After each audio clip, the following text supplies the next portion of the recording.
In a world where the moon never sets and darkness reigns eternal, a young girl named Elara lived with her grandmother in a quaint, shadowy village. One dreary evening, while rummaging through her grandmother's attic, Elara stumbled upon an ancient map tucked inside an old, dusty chest. The map, with its intricate designs and faded ink, depicted a path leading to a legendary gem known as the Sunstone, rumored to have the power to restore daylight to their benighted world. Fueled by hope and curiosity, Elara decided to embark on a perilous journey to find the Sunstone.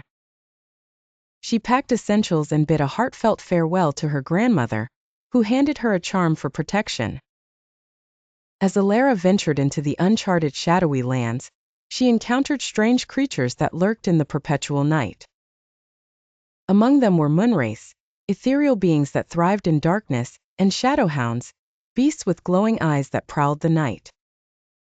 Each step forward required wit and courage to navigate the labyrinthine paths and evade the menacing creatures. One night, while resting beside a flickering campfire, Elara heard a rustling in the bushes. Out stepped a mysterious boy, his eyes reflecting the dim light of the moon.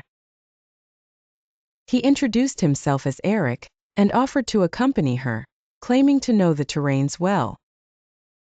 Though wary, Elara sensed sincerity in his words and accepted his help. As the days turned into weeks, Aric's knowledge of the shadowy lands proved invaluable. He knew of secret shortcuts, hidden water sources, and ways to deter the creatures of the night. However, there was an air of mystery about him, as if he withheld secrets regarding the Sunstone's true nature. One evening, while they sought refuge in an ancient, abandoned temple, Aric revealed his secret. He was the last guardian of the Sunstone, bound by an ancient oath to protect its location.